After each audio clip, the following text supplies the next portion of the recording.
अगर दिल में कुछ करने की चाहत हो तो कामयाबी अपना रास्ता खुद ही बना लेती है। यह आलम देखने को मिला जैत गांव में, क्योंकि जब हमने इस गांव की प्रधान के देवर से बात की तो उनसे ये पता चला कि गांव में पहली बार आज़ादी के बाद कोई प्रधान बना है। हमें पता है कि आपके मन में एक सवाल उठ रहा होगा कि प्रधान के देवर से हमने क्यों बात की, प्रधान से क्यों नहीं। तो हम आपको बता दें कि उनके देवर श्रवण कुमार बघेल काफ़ी लंबे समय से राजनीति में हैं और उनका नेतृत्व भी यही कर रहे हैं। चलिए सबसे पहले हम आपको ये बता दें कि यहाँ पर कामयाबी ने रास्ता कैसे बनाया। तो जान लीजिए कि श्रवण कुमार की पत्नी की मृत्यु हो चुकी है और उनके गांव में प्रधान पद के लिए महिलाओं की सीट थी। उन्होंने गांव की कई महिलाओं को चुनाव मैदान में उतारने के लिए प्रेरित किया, बहुत कोशिश की, पर कोई ये जिम्मेदारी उठाने के लिए तैयार नहीं हुआ। फिर उन्होंने अपनी भाभी को मैदान में उतार दिया और उन्हें अच्छी जीत मिली। जीत मिलते ही श्रवण कुमार ने शपथ का इंतजार नहीं किया और गाँव का विकास शुरू कर दिया। जिला पंचायत आप कहाँ के थे? मैं खोड़ा कॉलोनी 29 नंबर वार्ड से मैं रहा हूँ, मेरी पत्नी रही है, बीडीसी भी रहा हूँ मैं। खोड़ा कॉलोनी पड़ती है जिला गाजियाबाद में, सेक्टर 62 में, और वहीं से मैं 29 नंबर वार्ड पर जिला पंचायत रहा हूँ। 2010 में रहा हूँ, 2015 में रहा हूँ और दो बार 3 बार बीडीसी भी रहा हूँ।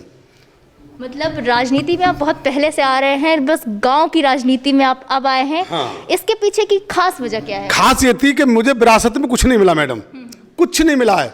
नहीं तो मुझे पैसा मिला, ना ही राजनीति मिली। मैंने तो सब कुछ कमाया है।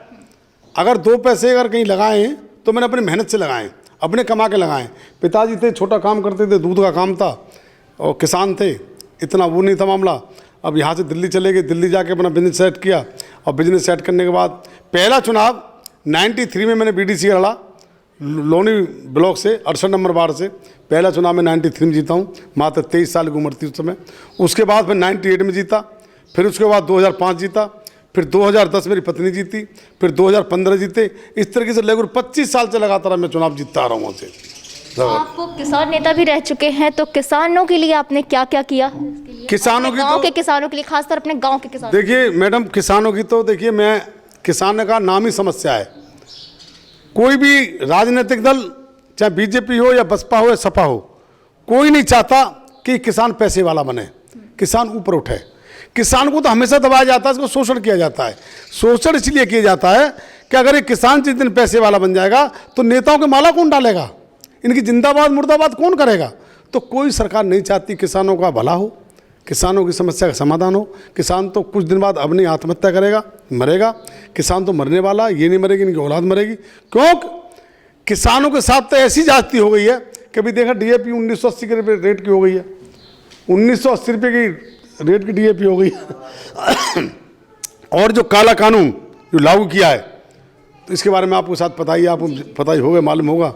और काला कानून जिस दिन लागू हो जाएगा उस दिन सब बर्बाद हो जाएंगे, ख़त्म हो जाएंगे, ये भिखारी बन जाएंगे, ज़मीन सब छोड़ चली जाएगी। अपने गांव के किसानों के लिए, अपने गांव के गरीबों के लिए आपने क्या आवाज़ उठाई अब तक और क्या कोशिशें की? मैं तो अपने गांव के किसानों से सिर्फ ये कहना चाहता हूँ, छोटे छोटे मजले किसान हैं, कि आप किसी भी तरीके से ये काला जो कानून है इसका विरोध करो। जब अगर काला कानून लागू हो गया, मैं सत्यता मैडम बता रहा हूँ, सत्य बता रहा हूँ, कि आज जो आटा आप 20 रुपये 25 रुपये को खा रहे हैं, आप भी देख लेना, जिस दिन ये लागू हो जाएगा तो आपको बिल्कुल पैकेट में आटा मिलेगा। और पैकेट में आटा मिलने के बाद आपको 100 रुपये किलो आटा मिलेगा। आपको याद दिला दूं, जब ये सरकार तो कहती है कि ये कानून जो है किसानों के हित में है और इससे किसानों को फायदा होगा। कुछ फायदा नहीं होगा। इससे क्या फायदा होगा? इससे मैडम कोई भी फायदा होने वाली है सिवा नुकसान की। किसान का जब एग्रीमेंट हो जाएगा, किसान की ठेकेदारी में जब चली जाएगी, तो इससे तो किसान का बहुत बड़ा नुकसान है। इससे इतना बड़ा नुकसान है कि जब बड़े बड़े अडानी अंबानी तमाम लोग आ जाएंगे, सारी खेती को ले लेंगे, अपनी मर्जी से काम कराएंगे, अपनी मर्जी से करवाएंगे, अपनी मर्जी से लेंगे, तो इससे तो किसान को बहुत नुकसान होगा। अपनी मर्जी से ये कुछ बो भी नहीं सकते, अपनी मर्जी से बेच भी नहीं सकते। जिस दिन लागू हो जाएगा, जिस दिन पास हो जाएगा, उस दिन आप देख लेना इतनी व्यवस्था खराब हो जाएगी। आपको साथ ध्यान है, आज से 15 साल पहले जब जियो आया था रिलायंस में, तो उन्होंने एक नारा दिया था, कर लो दुनिया मुट्ठी में। नारा दिया था कि कर लो दुनिया मुट्ठी में। पहले इन्होंने फ्री दिया, डाटा फ्री दिया, फ्री देने के बाद फिर 199 को दिया, फिर 199, फिर 299, फिर 399, फिर 499, शायद फिर 599। तो इसी तरीके से एक लॉलीपॉप है, ये किसानों को गुमराह करके एक किसानी ये कैसी रह गई थी जो आज़ादी थी, इनकी ज़मीन छिन जाएगी, चले जाएंगे, बर्बाद हो जाएंगे।